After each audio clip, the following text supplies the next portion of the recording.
My name is Joanna Desmarquest, and I'm a humanitarian child protection specialist and long-term consultant with UNICEF on children associated with armed forces and armed groups. Before I introduce myself, I would like to give a few pointers on the technology today. So we're going to be using interpretation. So as you will see, there is a little globe icon at the bottom of your Zoom screen. You can just press on that and select the language you would like to listen to have the interpretation in. And we're also going to be sharing some housekeeping notes. I can't see them. So this is a bit improvised. We will have, first of all, closed captioning that will be available in every Zoom session. You just need to click on the Otter button at the top left of your screen to view the live transcript. As I said, we will have interpretation, and I will explain later, but for those who will require interpretation at all times, you will need to remain in the plenary room. So when we go into breakout rooms, please rename yourself with putting a star in front of your name, and you will be remaining in the plenary room, whereas others will be able and free to move to the other breakout rooms. Please note, we will be recording all sessions and live streaming the event on Facebook and occasionally on YouTube. For those who can and who have bandwidth that allows for it, please keep your videos on, as we're happy to see faces and it's nice to speak to an audience. But otherwise, if you have slow connectivity, please feel free to switch it off. And kindly, if you're not speaking, please turn off your microphones. For any connectivity or audio issues, just feel free to write in the chat, and we have two wonderful producers on the call who'll be able to help. So I think we can move to our session. Welcome again. I'm introducing myself again, Joanna Desmarquest. I am one of the co-leads of the CAAFAG task force of the Alliance for Child Protection, and I'm currently consulting on a long-term consultancy with UNICEF, working on children associated with armed forces and armed groups, or CAAFAG. So I'm very happy to be here today to facilitate this session on accountability to children in armed conflict. And thank you very much for joining. So first of all, I'd like to introduce my co-facilitator for this session, Camilla Jones, who is also one of the co-coordinators of the Alliance for Child Protection. You'll see her coming up shortly, as she will be helping us with the Maignant. But I'm going to introduce the speakers very soon, but I would like to first frame the session in the broader picture of this event. As I'm sure many of you know, accountability is a strategic priority #1 of the 4 key strategic priorities within the Alliance for Child Protection strategy for 2021 and 2025. And we can go to the next slide, please. And in line, so these are all this is like the at a glance strategy for the new one, the 2021-2025. And please, next slide. In line with the strategic priority on accountability, all humanitarian programs are accountable to children and need to ensure their meaningful and equitable participation. This is what it reads.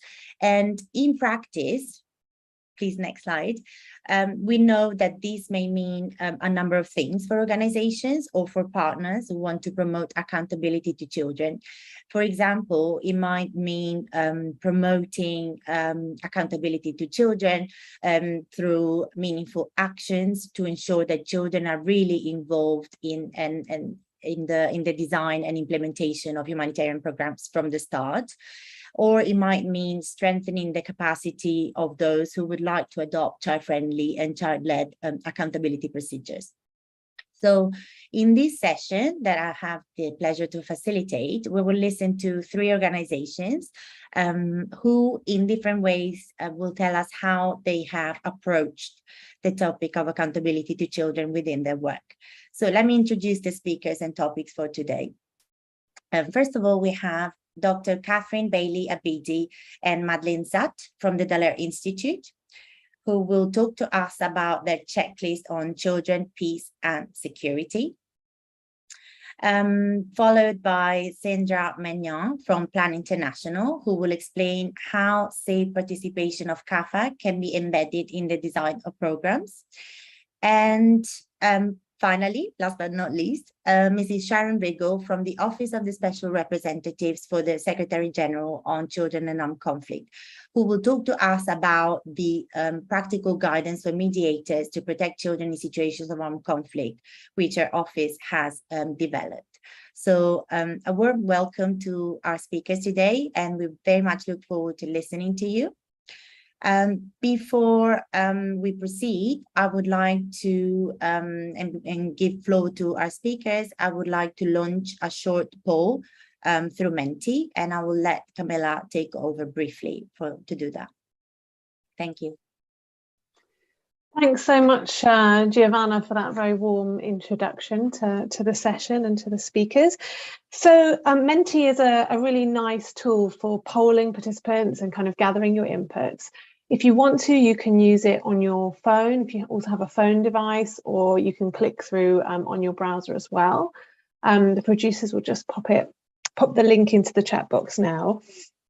Our Menti question to you is, what does accountability to children in armed conflict look like for you? So we'd like you to just brainstorm. It gives us a good idea of what people are thinking. If you're not quite sure, feel free to write what you think it might look like. And obviously we'll explore it over the course of the session. But it just gets us to have a bit of a sense check of the room and what people are thinking when they join this session. And that will help the speakers to frame their interventions, and also help us when we join the breakout rooms and the Q&A later on. So I can see at least one person's worked out how to launch the Menti and add their comment. And I think, Gio, while they fill it in, I was going to hand back to you, and then we'll come back to the Menti results later. Yes, absolutely. We'll let our audience here to reflect for a minute or two. And in the meantime, I would like to give you maybe a quick overview of the session today. So after this small Menti, we will start by listening to our three speakers, who will be presenting their topics for 30 minutes, which is 10 minutes each. We will then take a very short break, 5 minutes, just to stretch. And this will be followed by group work in breakout rooms. So there'll be 3. And I will explain again later for those who need interpretation.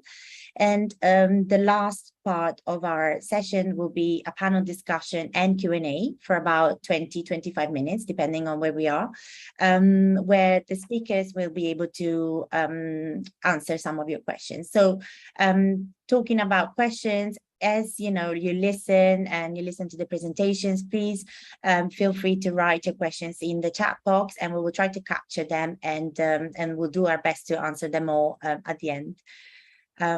So I'm seeing the Menti getting slowly populated, which is great. And we'll just wait a couple of minutes as we have until just a few minutes to 3. So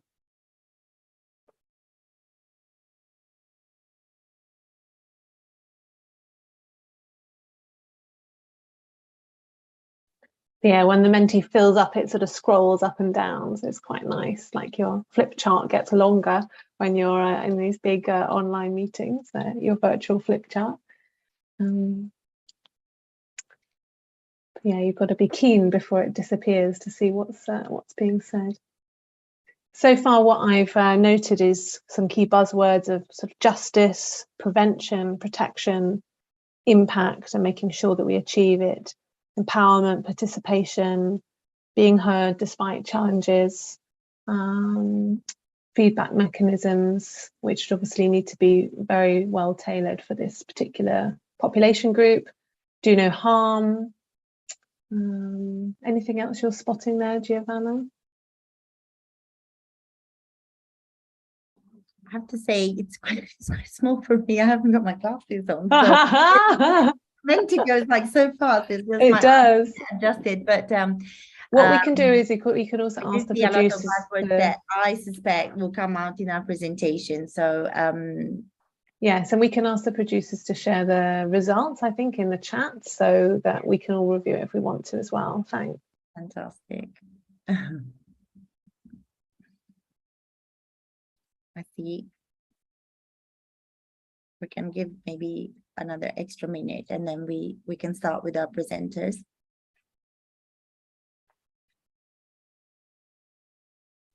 Lots on feedback mechanisms, which we had a session on this morning. For some of you, it might have been too early in the morning, but some really solid examples of feedback mechanisms in the Middle East and Asia were shared. Yeah.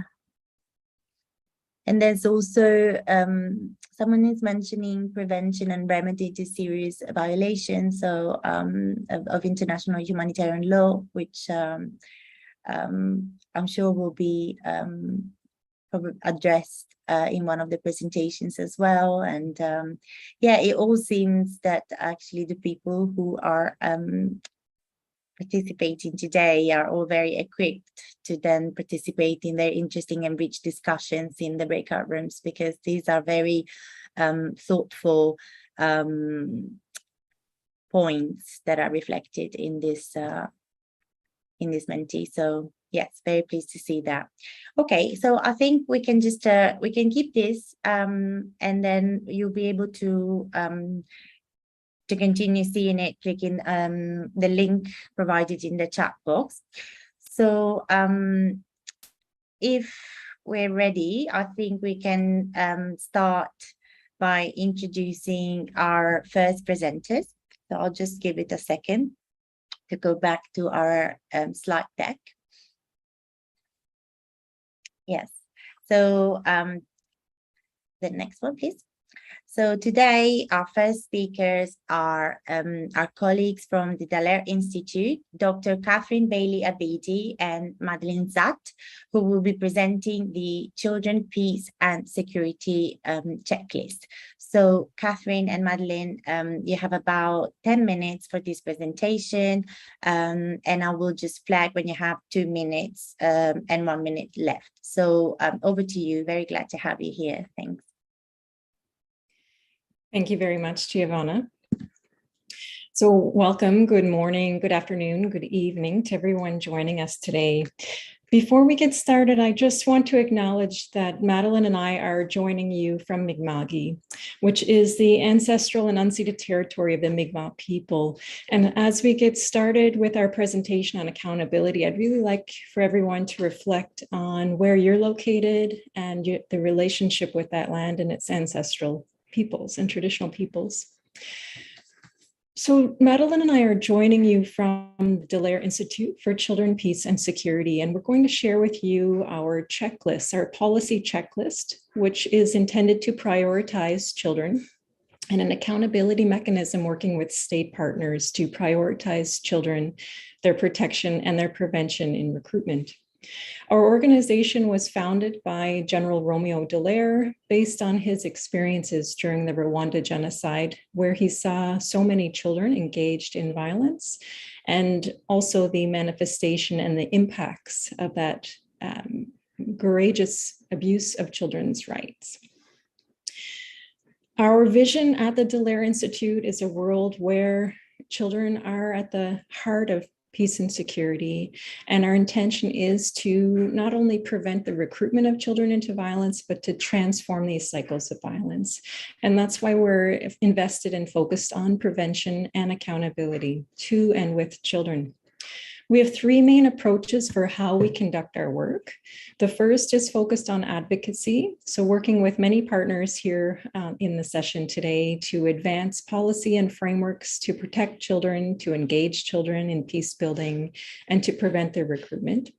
We have training, programming, and capacity building with security sector colleagues around the world. So we're looking at enhancing skills related to prevention. And then finally, we do research, and our research is really driven to be innovative, prevention-oriented, and to look at how early we can create systems and practices to prevent children's engagement in violence. So I'm going to invite my colleague Madeline to come into the session and share our checklist. This will be the first time we're presenting our checklist, so we certainly invite critique, recommendations to help us advance and improve this policy checklist. Thanks, Madeline, over to you. Thanks so much, Catherine. Thank you so much, Joanna and Camilla, for convening the session. And welcome to all of you. Good morning, good afternoon, good evening. So I'm going to be talking a little bit more in detail. Need not only to protect children from grave violations during armed conflict, but also to understand the fragile contexts that threaten the protection of children and make them susceptible to these grave violations in the first place. As child protection practitioners, we have a responsibility to protect children, but we also have a responsibility to create the conditions that allow them to reach their full potential.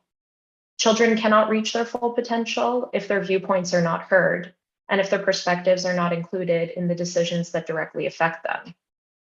Being accountable to children means viewing them as agents of meaningful change instead of viewing them only as perpetrators or victims of violence.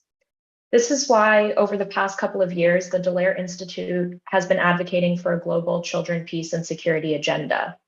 New frameworks and approaches are desperately needed to provide platforms to put a priority on the protection of children from their recruitment and use in violence, and to understand how this is central to the attainment of peace and security globally. If you could go to the next slide, please. The Dallaire Institute, as Catherine mentioned, just recently published a Children, Peace, and Security Policy Checklist, which includes a list of 10 tangible actions that governments and leaders can take to implement and contribute to a global agenda for children, peace, and security. You'll see on this slide here, this is a brochure that we put together to give you all the checklist at a glance. It is a much longer document. This just gives you kind of a snapshot of the policy checklist.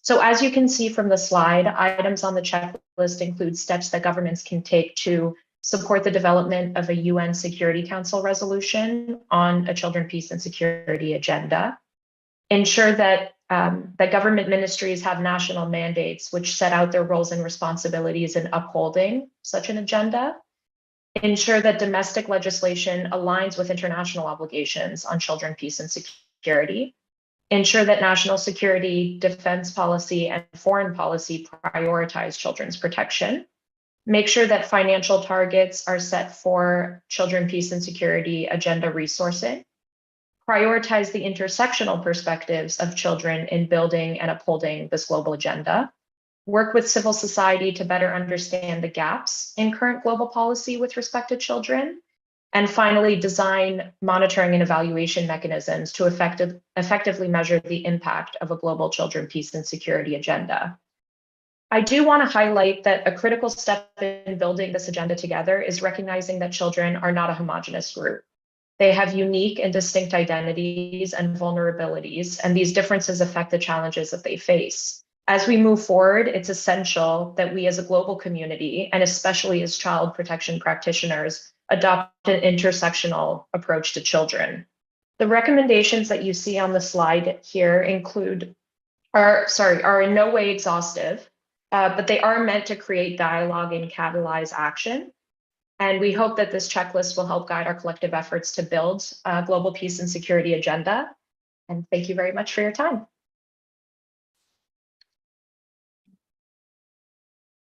Thank you very much, Catherine and Madeline. This was really interesting, and I'm sure I was very intrigued to read about the policy checklist, and I'm sure that a lot of interesting discussions will come up in the breakout rooms. I know that you're keen to also get some feedback and to really sense what our audience today has to say about it, what they see, its relevance and how they can apply it in their own work as field practitioners. So we're now moving on to the next presentation for today. So I would like to introduce our next speaker, Sandra Maignant from Plan International, who is also my co-lead at the CAAFAG task force. And Sandra will talk to us about how to ensure safe participation of children associated with armed forces and armed groups in program design. Sandra, over to you. You also have 10 minutes. I didn't need to do it, but I will flag at 2 minutes to keep us on time. Thank you. All right. Thank you, Joanna. So today I'm going to talk about the safe participation of CAAFAG in program design. So next slide, please. So the CAAFAG task force has developed a CAAFAG program development toolkit. And then if you attended the Hot of the Press session earlier, you heard Joanna talking about it. So this toolkit includes the main resources. So we have some guidelines on how to design programs for CAAFAG. And we have also a training package that accompanies the guidelines, and that includes PowerPoint and handouts. So as you can see, the toolkit follows the project cycle steps. And child participation is present throughout the toolkit. But today I would like to talk a bit more and focus on the involvement of former CAAFAG during the context analysis, which is the second step of the cycle. And this is the step with the context analysis where we document the situation to then inform program design. So this is the very first step where we try to understand what is happening in the country and where we can involve children in understanding the situation so that we can develop programs that respond to their needs. And but what we've seen in developing this toolkit and also with all the consultation we've done is that very often children and particularly CAAFAG are not involved in project design. And this is because child protection actors are very well aware of the risk of doing harm. And as a result, they tend to shy away from involving children. So rather than, risking doing harm, we'd rather just stay away and say, let's not involve children because we're not sure if we may do any harm. But the result of that is that we're not engaging children. And children actually, they know what they need. They know how they feel about the situation. They know the challenges they're facing and how they would like to be engaged. So if we don't engage children from the beginning, then we may completely miss the point. We may be blind to their actual needs. And what you will see in this presentation is how to engage children, but also some of the results of this engagement in the countries where we have tested the tools last year. Next slide. So the methodology that we are using is a workshop methodology. And so this workshop is part of the context analysis. We call it CAAFAG consultation. And this involves CAAFAG, who are boys and girls between 13 and 17 years old through a workshop. These are 3 half-days workshop, and it's important that it's half days so that it gives time to children to relax between the sessions, to reflect as well. And during those sessions, boys and girls have time to reflect on general questions. So we don't ask any personal questions. And they're all organized around participatory activities. We're using games, but not in a competition mode. So it's really done in a way where children can express their ideas, but it's not done where we're competing against each other. And so during this workshop, we ask children their perspective on the risk factors of recruitment, but also the protective factors. So what are the factors that can prevent their recruitment, which is another way also of looking at prevention. We asked them how we can facilitate their release from armed forces and armed groups. We asked the challenges that they face during their reintegration, and also what it means to them to be reintegrated. And this last point is very crucial. And then we are getting very interesting data from that one. It's basically asking children's perspective on what it means to them to be successfully reintegrated. You know, we often have, as practitioners, an idea like child who is reintegrated should be, you know, X, Y, and Z, but we never really ask children, like, from your perspective, what is important? And so we asked them to list all those attributes of successful reintegration, and then to prioritize these attributes, like what are the most important ones, and then these attributes can then be used for programming. And then we ask them how we can support that process for the successful reintegration. Next slide, please. So now I'd like to tell you about some of the results. So we have tested these tools in 2 countries, at Central African Republic and Iraq. And in Central African Republic, the context analysis that we implemented there was implemented with hundreds of community members. Like, it was really wide context analysis. It was in almost the entire country, where we asked them questions about the reasons for recruitment, their perspective of children associated with armed forces and armed groups who are coming back to the community. And we, documented a lot of information. And then we implemented this one workshop with boys and girls formerly recruited. And there, the information we collected for that one workshop was just so incredible. And then the quality and the detail of data we collected, like, largely outweighed basically the data we collected for these hundreds of key informant interviews and focus group discussions. And obviously, this is a different perspective when we're asking about the perspective of community members. But when we asked children perspective, what the data we collected were really different. And I'd like just to share some of the results. Of course, I can't share the whole report. But for example, on the risk factors to recruitment, the girls mention the lack of training centers, the lack of education opportunities, of access to food and toiletries, as well as the sexual exploitation that they were facing in their communities as risk factors to their recruitment. Boys mention watching war movies, drug abuse, and the lack of parental support, among other things. Of course, there is like a longer list, but I thought these things were interesting to mention.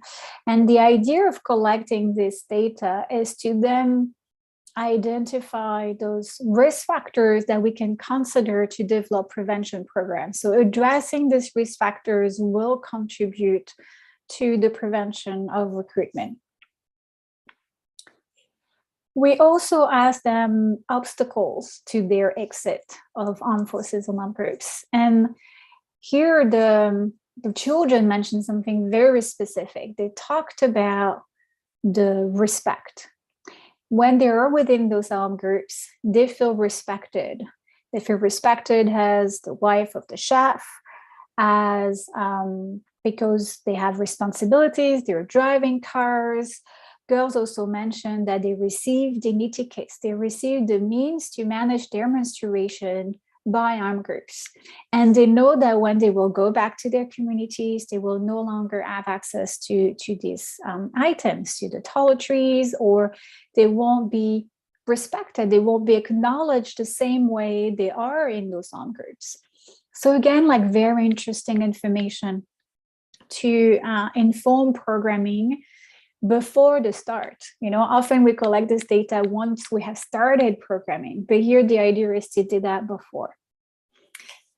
Next slide, please. in Iraq, we also collected interesting data on how to support the reintegration of children in their community. And their children highlighted something very specific. They said we need psychosocial support, which, you know, we can expect. But they said we need that psychosocial support for us, but also for parents and for friends, because we know that like this, then they have also needs. And with this way, they will better be able to support us. So I found that very interesting. The other point is the attributes of successful reintegration. And there they mentioned community acceptance, having a certificate, feeling supported by their family, having access to economic support and legal protection. And by that, they meant owning legal documents. And we know that in Iraq, this is one of the main challenges of these children. So these are attributes that then can be used to define the criteria of successful reintegration indicators. So, right, so that when you develop indicators on reintegration, then you can say, right, for successful reintegration, this means those 5 items are actually filled. Right, so I think I've reached my time, so thank you. And then if you're interested to know more, you can follow me in the breakout room afterwards, where we can talk about the measures to reduce the risk of harm.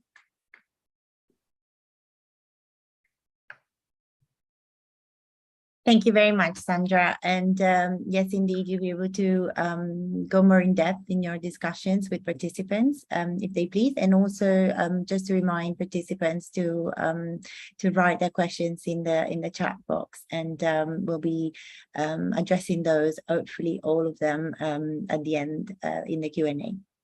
So now I'm very happy to introduce our next and last speaker for today, Mrs. Sharon Riggle from the Office of the Special Representative for the Secretary General on Children and Armed Conflict. Mrs. Riggle, Sharon, you will talk to us about the practical guidance for mediators to protect children in situations of armed conflict. Over to you. You have a bit more than 10 minutes, as our colleagues at Dallaire were left us a couple. So yeah, I will just flag at 2 minutes after time. Thank you. Over to you. Thank you, Joanna. And thank you to the other speakers too. After listening to those presentations, I want to join the breakout groups with Sandra and with Madeline. Those are, I really appreciated, this is really great. I like how practical we're being too on all of this. So I love the checklist and the package that Madeline gave us, and the package that Sandra presented. I hope we stay in touch on this. So we're being practical. I don't have a slideshow. I'm a bit of a, troglodyte when it comes to these types of things. I tend to just talk, and I'll try to make it interesting. So we're being practical, and we're talking about tools. So I will be talking about the practical guidance for mediators, but I also wanted to show the CAAFAG mandate as a tool, and we also have a new one that really dovetails with what Sandra was just talking about, which is our Nairobi process that people seem to be interested in. So I'm going to talk about all 3 of those. At first, I wanted to talk about really, and also if I could call on either Anne or Federica or somebody from my office to put the link to the mediation guidance in the chat, I think that would be useful as well. So I'm going to focus more on the why than the what for the guidance, and because you can read that for yourselves, and I think it's really quite relevant to these discussions. So I wanted to talk first about our mandate, and we're talking about accountability and we're talking about prevention, which our office is doing, which you may know, our office is doing more and more of too, focusing on how do we help with the work that we already do. How does that contribute to prevention? How can we be an envoy for prevention, a what's the word I'm looking for? Advocate would be the word for looking for it. How can we do that better?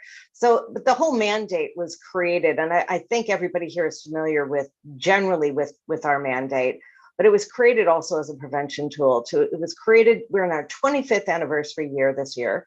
So we've just issued a big study, which hopefully all of you have seen, looking back over the very interesting and very diverse 25 years that our mandate has been in existence.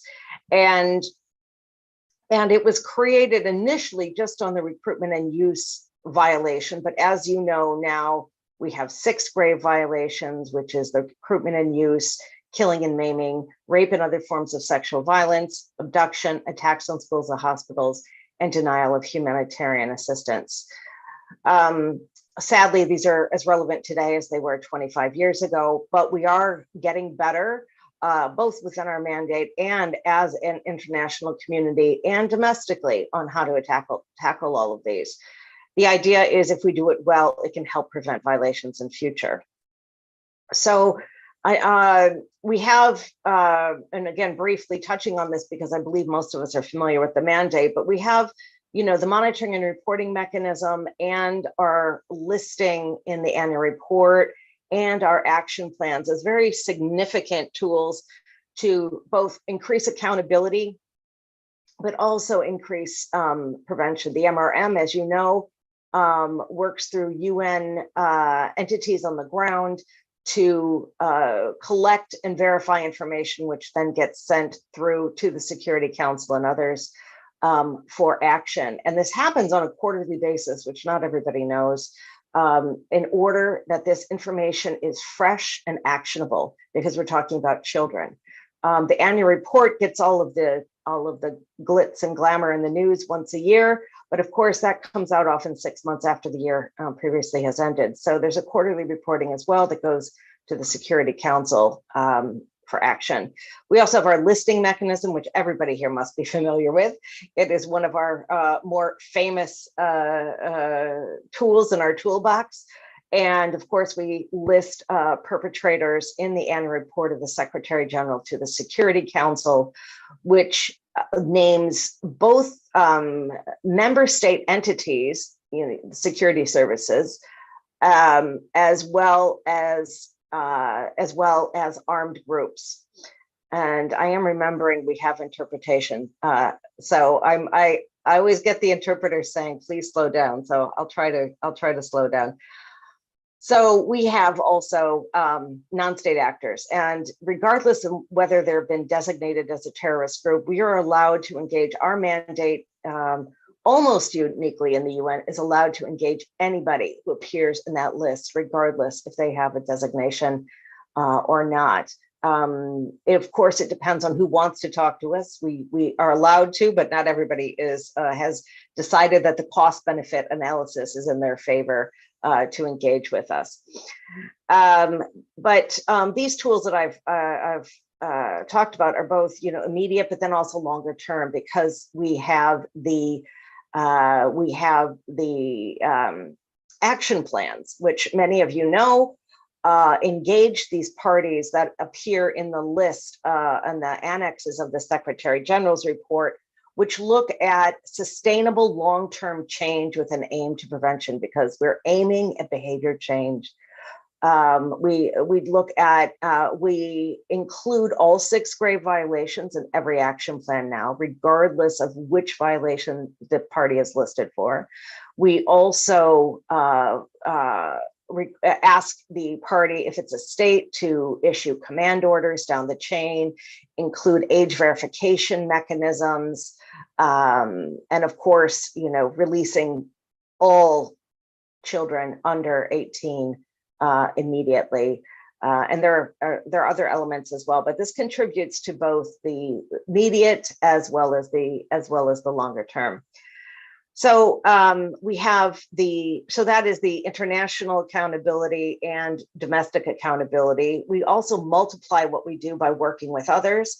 I'm looking here in my notes about, for example, the ICC has now a policy on children, which we contributed to in 2016. We have international accountability mechanisms, but of course, like I mentioned, we also are concerned with domestic accountability, including criminal prosecution of perpetrators. So without this, and also I wanted to add in here, accountability down the chain. So we have to hold ourselves accountable too. So, and I think that's what this session is really targeting, is how can we be more accountable to helping these children in the best possible way. So it has to be all up and down the chain. We need buy-in from the children themselves. And I just arrived less than 24 hours ago from South Sudan and Kenya, where we were in South Sudan, really speaking to directly to a lot of children and implementers there.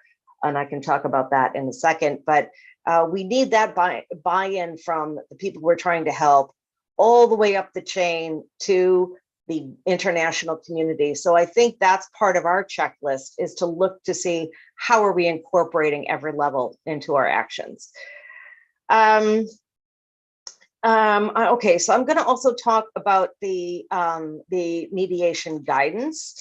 Many of you have read this. I'm not sure, I know we have experts on the panel here. I'm not sure who our 55 participants are, but hopefully most of you have read and seen the practical guidance for mediators that our office created in consultation throughout the UN system with NGOs, and internationally. We had international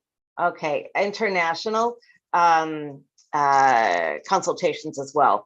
I'm going to go quickly. I just got the 2-minute post-it. Okay, so the international guidance focuses on the 6th grade violations as well as detention of children, clearly getting children into the peace process, their voice into the peace process is important, as well as the final documents. It is also a confidence building measure. It's not only a humanitarian imperative, but a confidence building measure. It's often an entry point for discussions on more difficult parts in the negotiations. So we need to include children's issues as well as their voices, and that's with ceasefire agreements, cessation of hostilities, security arrangements, governance, and transitional justice. Okay, so Federica has put the link in the chat. You can read that. Briefly on the Nairobi process, and that's a 30-second hit. And I can share that concept note. We have created a network of around 12 to 15 national NGOs in conflict and former conflict countries, all of whom used to be or are currently on the CAC agenda, and are working with NGOs there to hold consultations, symbolic, not comprehensive consultations with former CAAFAG, as well as communities and others that have a view on reintegration. We are very much trying to do exactly what Sandra was just saying, which is to get the voices of these children into our work in a more systematic way. So what we are doing is we are asking for recommendations from each of these country consultations, which will be combined and presented in Nairobi in December, as it stands now, in December, to the international community. And we invite all of you to take part in that. Interestingly, it is stakeholder-led. I say notably, it's stakeholder-led. So we're following them, what they would like to do, these groups, and how they would like to present, as well as no money has changed hands. So all of these groups are doing this from existing funds, or one or two may have fundraised to hold the consultations, but this is being done because they believe in it and because we believe in it. We don't have many resources as well dedicated to it at the moment, but it is absolutely fascinating. Happy to talk to you more about that. So I'll leave it there. Thank you. Thank you very much, Sharon. That was very interesting overview, and I'm sure that those who are listening to us would like to ask you more questions, and so there'll be opportunities shortly in the breakout rooms as well as at the end. I want to say that now we have a break, but before we do that, for those participants who would like to remain in the plenary session and continue receiving interpretation, please can you rename yourselves and add a star at the end after your name. And so we'll have a break and then we'll come back and we'll divide you into rooms and I will explain a little bit how it works.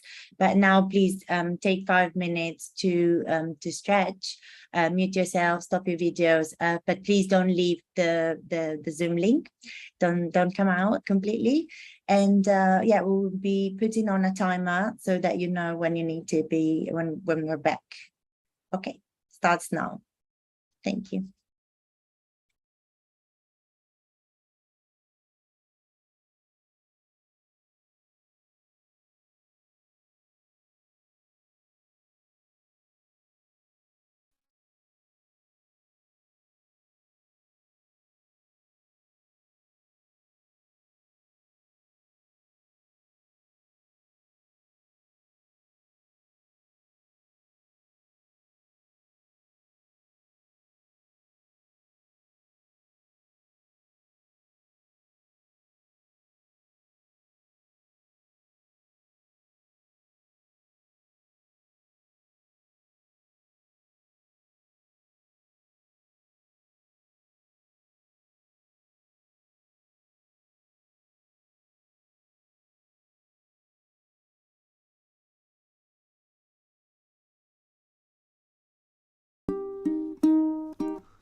So welcome back. We appear to have had a small problem with the timer, but I'm very glad to see our panelists here, our speakers. As anticipated before the break, we are now going to split into 3 rooms.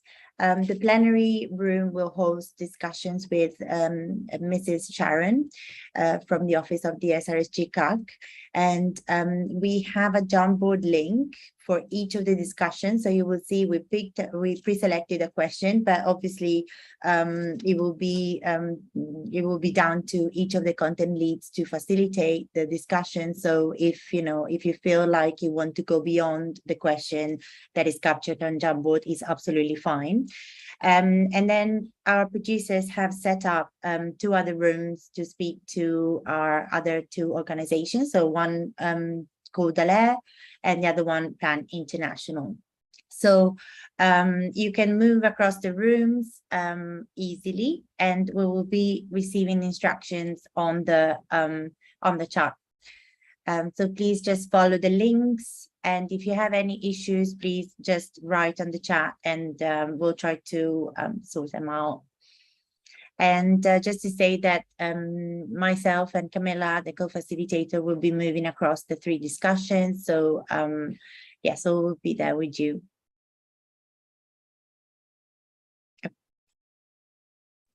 Okay, so here's some instructions on how to move yourselves. You can click on breakout rooms in your Zoom meeting controls. If you see there are at the bottom in the bar, like next to interpretation and apps, there are 3 dots.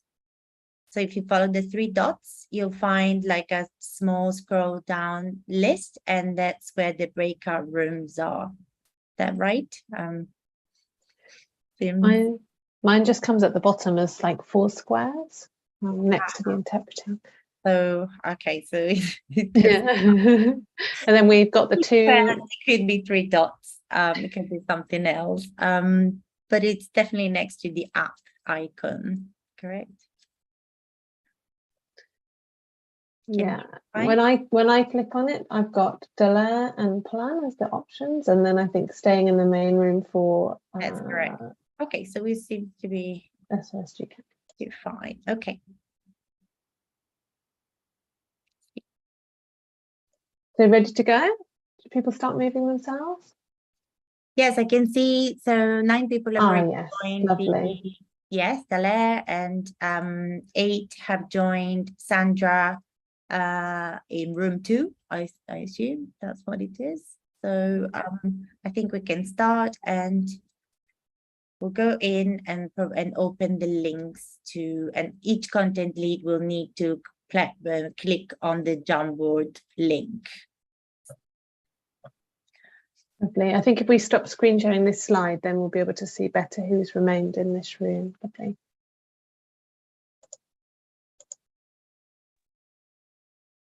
And can I ask, is the Jamboard the whiteboard?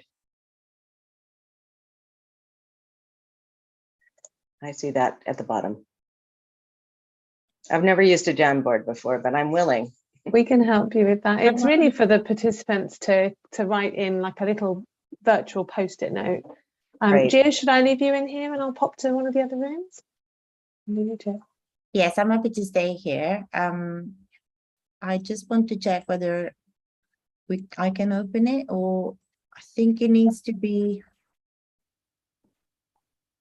Can you see the link, Sharon, in the chat? Oh, there's the Jamboard. Yeah, Jamboard link. Yes. Let me try that. Click that.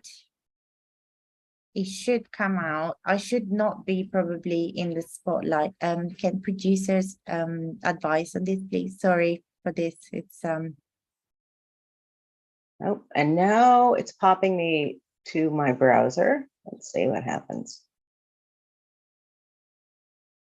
Okay, sure.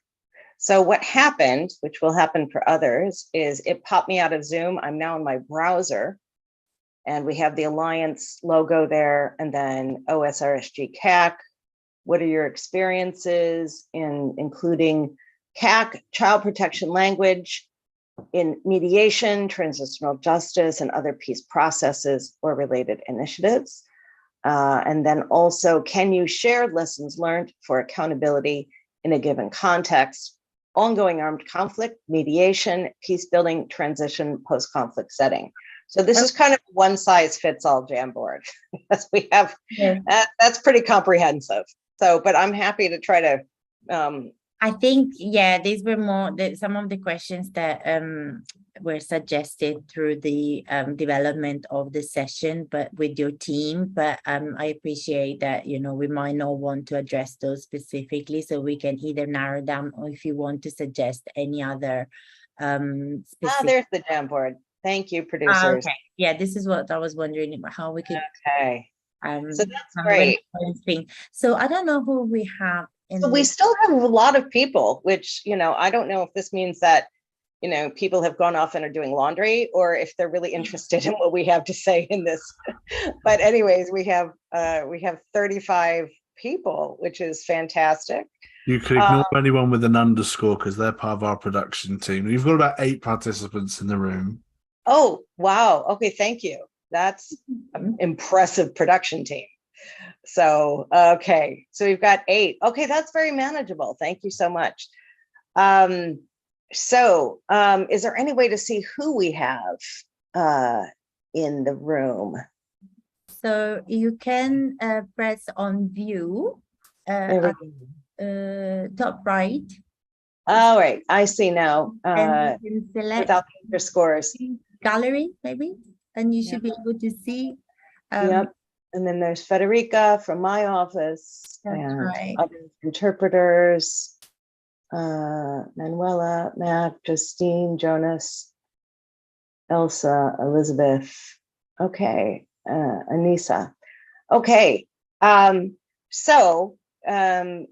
are the questions. It's focused on mediation, but I think because we are, you know, just 8 or 9 people, we can, anything I think that was talked about in the discussion today, we can talk about. I've been involved in, just to give you an idea, I've been involved in mediation processes, as well as I've trained others on mediation and negotiation. And I'm very happy to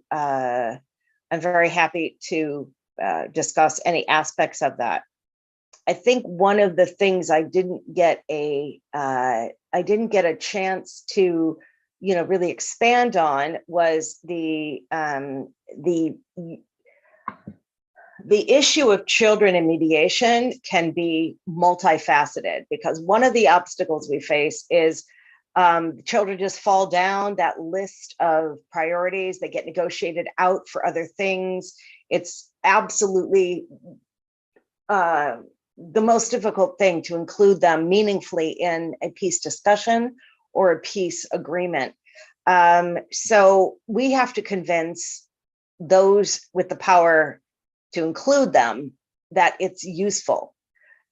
We can make the humanitarian arguments, which of course we do, but we can also make the peace and security arguments, which appeal to a different group maybe. So we have different groups that need to be appealed to. We can talk about instability, losing a generation that's going to be brought up in conflict. We can talk about reintegration, but also children, and I saw this in the Colombia example, can be used as a confidence building measure. It can be used as to unblock a process that is fraught, and of course most of them are. So that's also another aspect that we could have a chat about here. But why don't we hear about your experiences too? Has anybody here been involved in a mediation, or participated or contributed? And feel free just to unmute yourselves and jump right in, and or video, turn on your video as well. I'm happy to see you. Yeah, it would be great if everybody wanted to, open their cameras. Let me see, do we have anybody? No. Not yet. Not yet. How about you, Federica? You're brave. She's from my office. I'm happy to jump in, but I unfortunately don't have much experience in including child protection language directly in mediation or peace processes. So I unfortunately don't have any first-hand experience, but I hope that other participants might have And I more. think we can use, I think this question was captured because, you know, we have to sort of like take something out of the topic and suggest it, but, you know, as mentioned earlier, we don't need to stick to it at all. And if we want to, I assume that colleagues who are here might want to ask maybe questions directly to Sharon to expand on some of the points presented in her presentation. So that can also happen. Can I call on Simon? He's bravely turned on his video, and we'd like to hear from you. Would you like to? OK. Hi, Simon. Si effectivement, en fait, j'ai envie de dire quelque chose par rapport à la protection des enfants dans les contextes de conflits armés en RDC, spécialement à l'Est, dans la province du Sud Kivu, là où il y a beaucoup de groupes armés.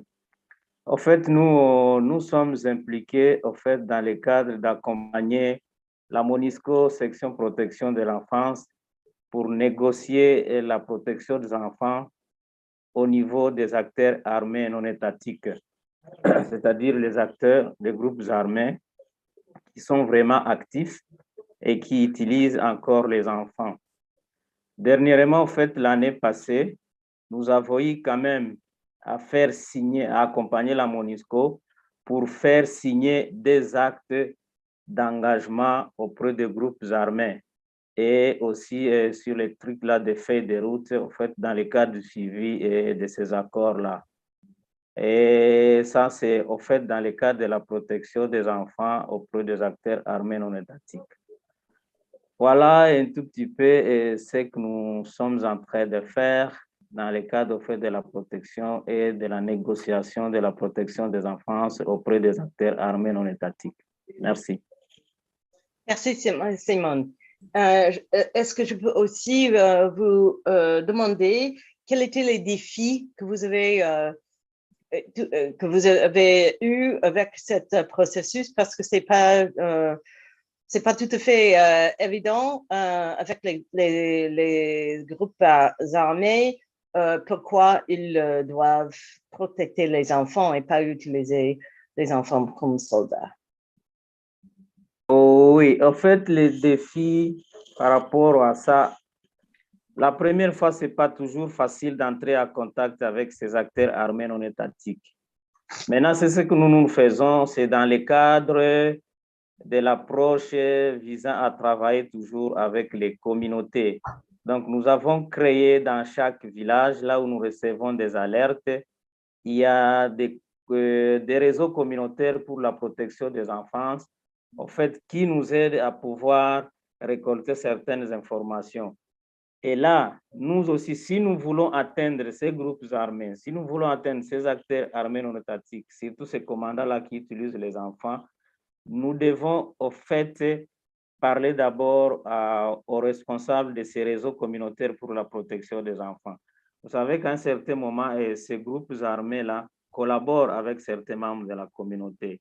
Alors, une fois nous arrachons la confiance de ces groupes armés, c'est à ce moment-là que nous pouvons maintenant intéresser la MONUSCO pour qu'on puisse maintenant aller, une fois de plus, sensibiliser ces groupes armés sur base de certains instruments juridiques nationaux et internationaux, et nous recevons leur confiance et on peut passer à l'étape suivante de la signature de ces accords. Et si réellement ces groupes armés acceptent, ils libèrent directement les enfants qui étaient encore actifs au sein de leurs troupes. Voilà. Merci beaucoup. C'est très intéressant et ça peut nous éduquer un peu comment on se peut faire.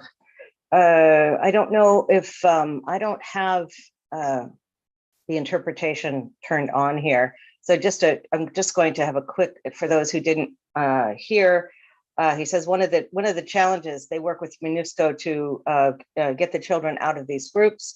MONUSCO in Democratic Republic of Congo, the challenges are it's difficult to contact the groups, but they've also worked through the communities, some of whom actually worked with the armed groups, to collaborate with them and build their confidence and convince them that these children should be released. And then often they are. The armed groups will often release them.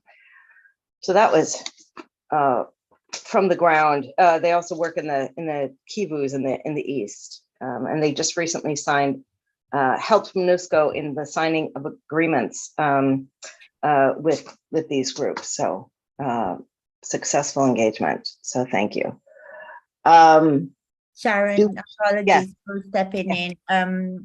The timing got a little bit, we got a bit delayed with everything. So we need to actually go back all to plenary, and some of the, I think the other groups have. Yes, we're all back now. Let's go. Thanks. Thank you. We'll be moving on to the questions. So I think that everyone in from the different breakout rooms will be now will have an opportunity maybe to ask the questions they were not able to ask. I don't know if it's just me, but it felt like the time flew by and we didn't really have much left to go into the discussions. But so we have, it's 15:50. We need to finish on time, so we've got another 20 minutes to ask a few questions to our speakers today. We have a couple of questions that Camilla and I wanted to ask, and then we will also read out the ones that participants have been writing in the chat box.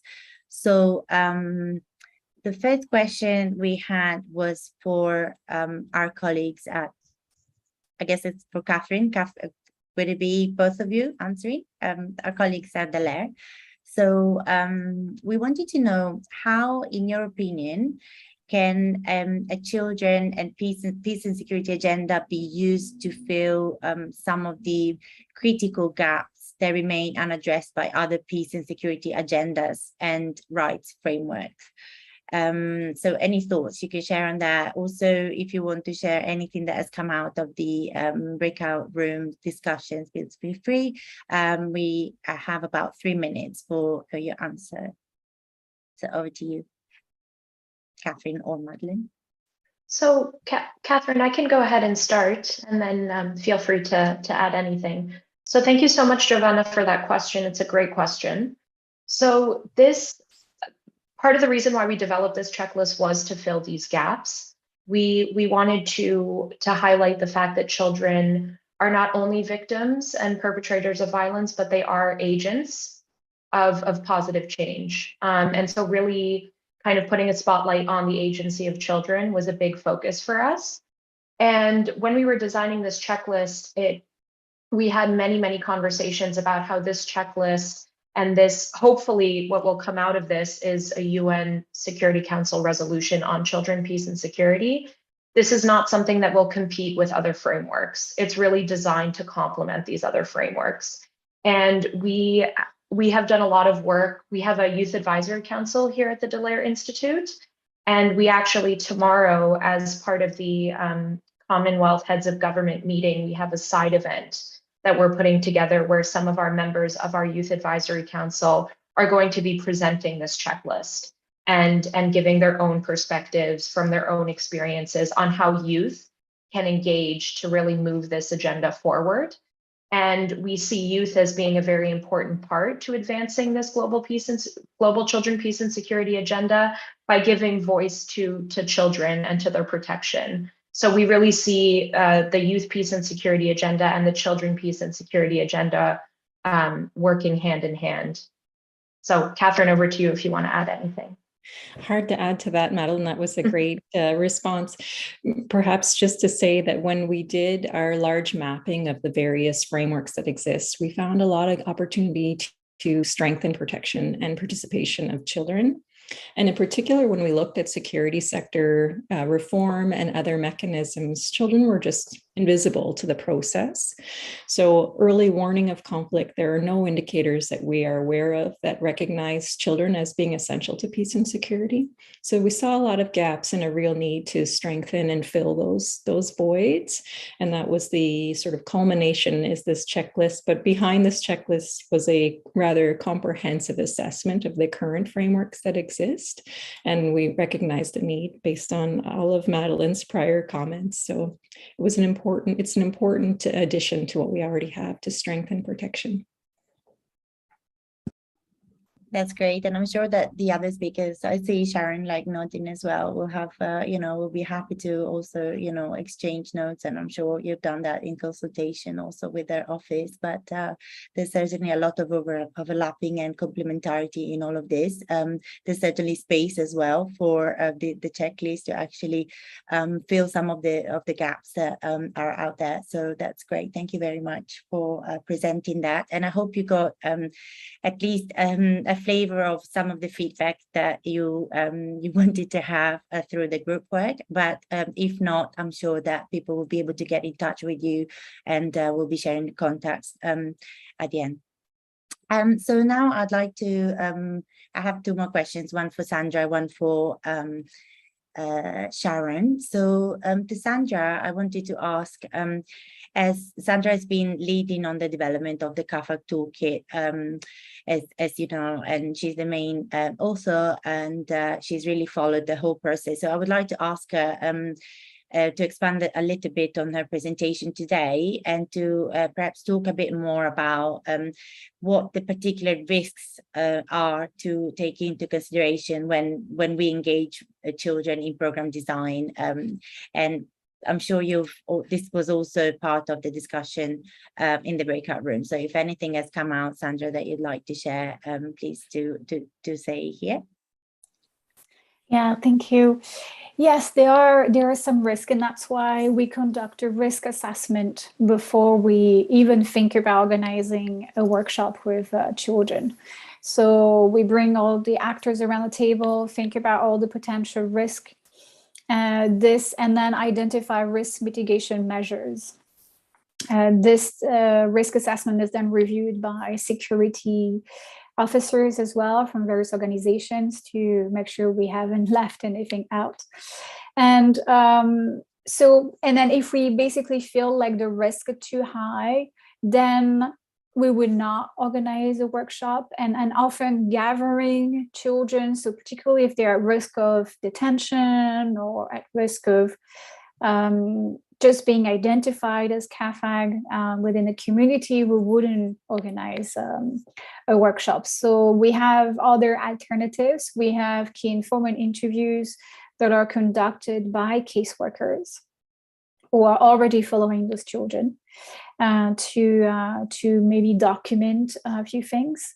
But indeed, like, these are the risk of being identified. The other risk is of telling again your stories and then thinking about what happened and so on. So we are mitigating this risk as much as we can. And then so one of the first strategy is that we don't ask any personal question. We never ask, why did you join this group? Like, how did you feel about this? Like, we never ask this kind of question. We always ask questions in very general terms. So, for example, like, do you know why boys and girls join these groups? Like, what are the reasons? Why could we do to prevent it? And so it's, this is the way we frame questions. So we mitigate the risk of telling, of disclosure of their personal stories, and maybe disclosure of abuse. We have also caseworkers who are present in the room to handle maybe signs of distress if they may occur. So we have all this, like a kind of safety net that is put around the children within this workshop, so that we mitigate the risk. Facilitators are also trained to identify the signs of distress and immediately change the session. So there are alternatives to the sessions. We say that this session is potentially sensitive. Here is an alternative on how you can do it. So these are some of the measures we have in the toolkit. That's great, Sandra. Thank you very much. I think there's a lot of cross-learning that comes out of this session, and I will move on to Sharon now before commenting too much. But I can just see, how there's so many linkages, and there's so many also spaces that should be explored further to really see how the program experience that you have, for example, can also feed into like a more like high policy checklist, and vice versa. Now I will ask Sharon to talk, and I hope that maybe you will be able to talk a little bit more about the Nairobi process, and because that also really links to how to ensure participation of children. And we know that this participation needs to be first of all safe, right, and involve clear mitigation measures. So my question for you, Sharon, actually was if you could tell us a bit more about the correlation that you see between accountability and the prevention of grave violations. So yes, over to you.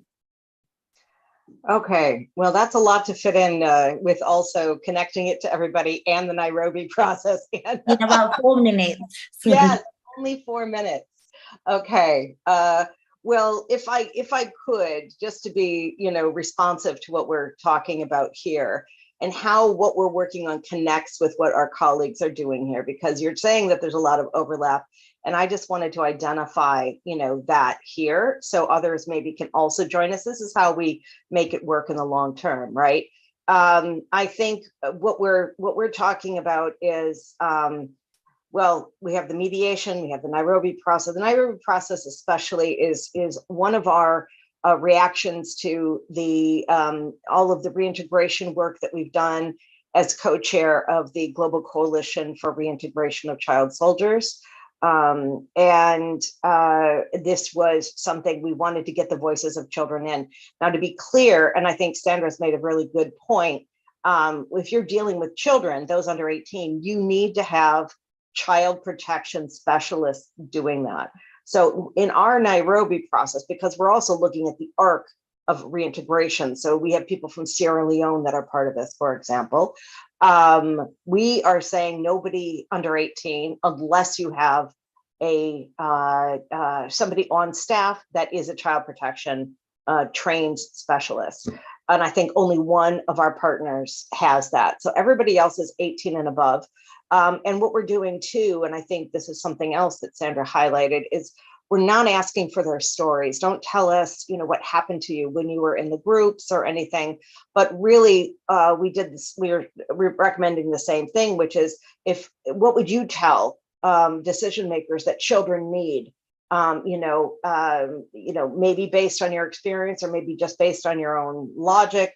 What do you think to help children that come after you? What should reintegration look like? And so that's what we're doing there. So we're putting in the role of experts and not victims. And when we invite them, and we're going to have about, hopefully, this is the plan now, about 10 coming from each of these countries to join us in Nairobi to present, to workshop amongst themselves and then present their recommendations, we're calling them our guest experts, because that's the role that we want to put them in. And I think it's good on many levels, but I won't go into that now. But it definitely fits in with what Sandra's team is doing, and a checklist as well. This ticks a few boxes. What we're hoping happens after Nairobi is to have a broad group that we can all talk to, and this joins into the different initiatives. Anyways, but also in the mediation guidance, which is what I was here to talk about as well, is another tool in our toolbox for accountability, certainly, but also accountability towards prevention, right? This is why we do it.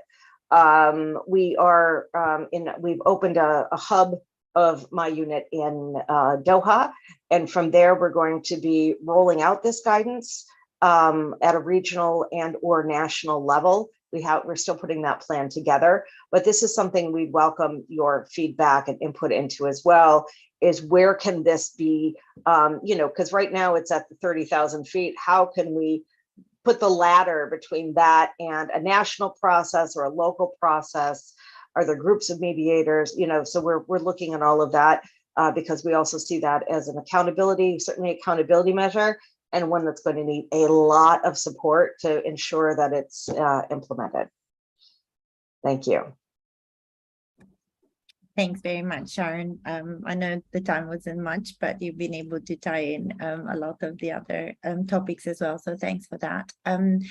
We don't have much time, but we do have time for a couple of questions. So I've seen that Jonas had previously written this from the moment when I think you, Sharon, presented. So I assume the question is directed at you. I'll read it and I will leave you some minutes to reply. So he's asking, how are you engaging with countries with high risk to reducing conflict impacts to children?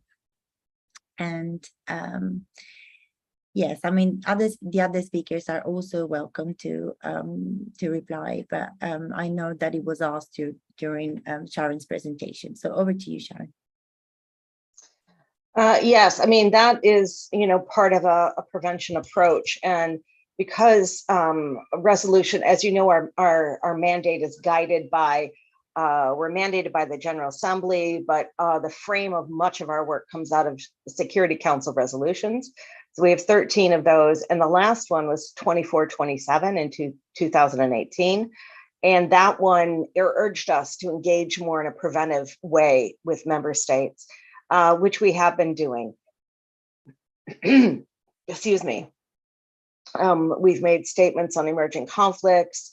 There's behind the scenes engagement often, discussion with member states. We're also looking at ways in which maybe we can work at a regional level, since many of these conflicts are cross-border and have a regional element to them.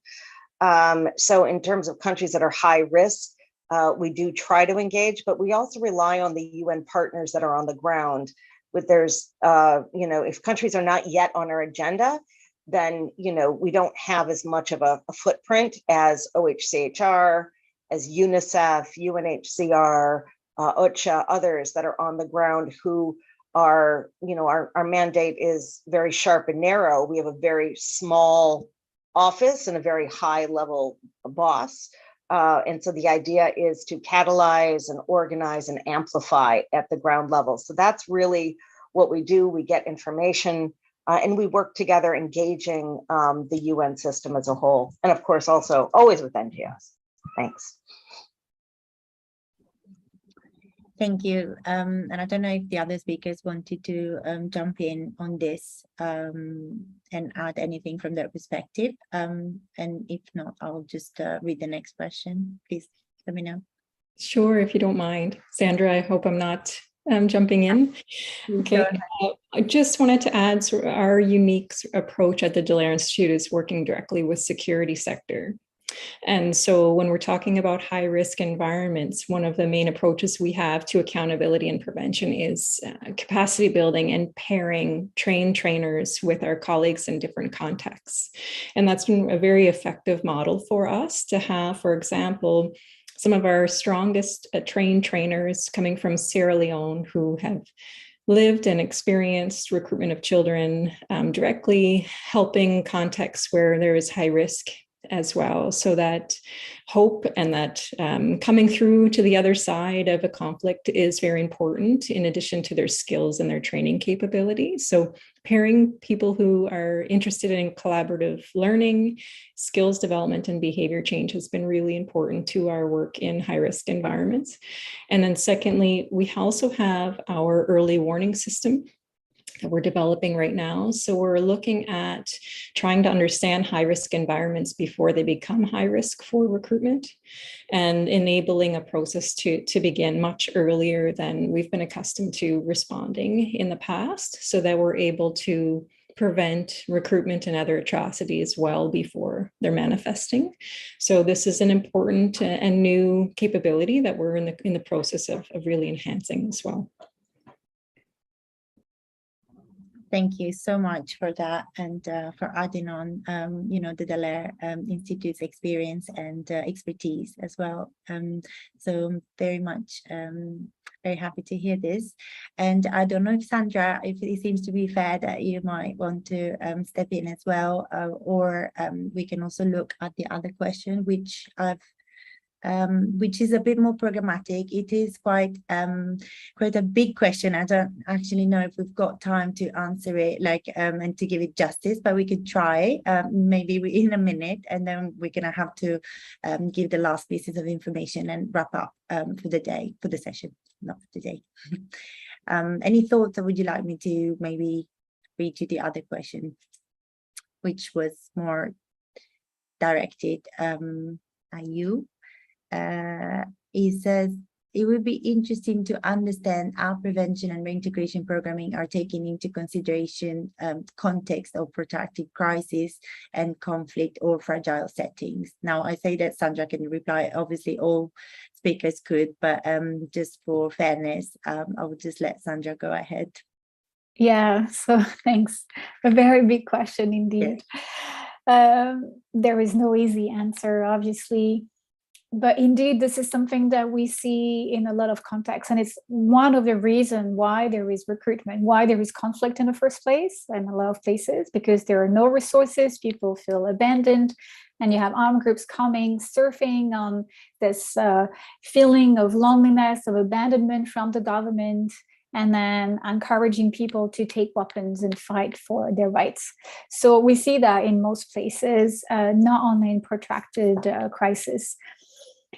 And this is actually in the toolkit, you will see this is part of the strategy for both prevention and reintegration, to not look only at, case management and how we can work around the child and his family, but also looking at things more broadly and having a more holistic approach. And this is where engaging other sectors, and I was in this session earlier on multi-sector approach, and this is where this is very important.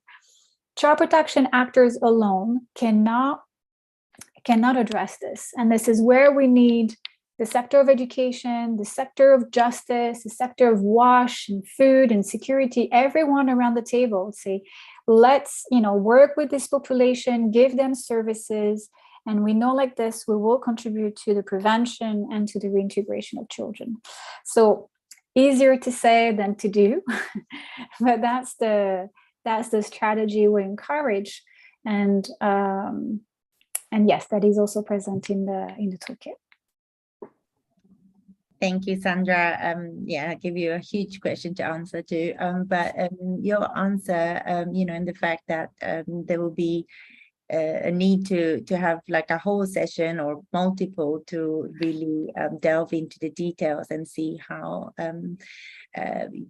just brings me to the next point, which is also my wrap-up point, which is to actually lead our participants towards one of the news that associated to the CAAFAG task force, which is the community of practice. And I would invite people to really join the community of practice on CAAFAG, which is part of the larger child protection in humanitarian action community of practice. It's hosted in a platform called Changemakers for Children, and we have shared here. For those who would like to become members, please note that there is like a double registration, so you need to register first to the CPHA community and then to the CAAFAG group. But it is a very we're trying to still like stimulate it and stimulate more discussion, but a question like the one asked by Zeldi could definitely trigger a lot of interesting chats, I think. So we also use it to post news about upcoming events and upcoming resources. So yes, a little bit of publicity for our CAAFAG task force, Sandra, and we have 1 minute left. So I would like to say really thank you to the speakers. It's been very interesting. As always, the time is never enough to really discuss everything we would like to discuss, but I'm sure that the audience and participants today really enjoyed it, and I certainly did. And I know that there's something I had to do, which is to ask you to please leave any feedback on the session. And also, if you would like to write a couple of takeaways for the session, please follow the Menti in the chat box. Other than this, we're up to time. Thank you very much, and goodbye, everyone. Thank you. Just before you go, this is David. I'm one of your producers. Thank you very much indeed, Giovanna, and all of the panelists for making this session so valuable. Such important work that all of you are doing. As Giovanna mentioned, you'll see a link to a Mentimeter survey where you can share your takeaways. I've also shared a link for a survey that we're doing on the session itself, so please do follow that SurveyMonkey survey. And finally, I'm going to share a link to a reminder that we would invite you to revisit the Philo pages, where you will have a chance to take part in the infographic discussion sessions that will be happening there, and also find your way from the Philo welcome page to Wilo, which is your virtual coffee room where you can meet fellow speakers and attendees from the conference. So we hope that you found this session very, very helpful indeed, and we look forward to hearing your feedback. Have a lovely afternoon, morning, evening, or whatever it might be for you. And thank you very much for coming. Thank you, David. Thanks, everybody. Thank you, especially to Gio. Thank you, Camilla. Thanks to the producers. Bye. Thank you.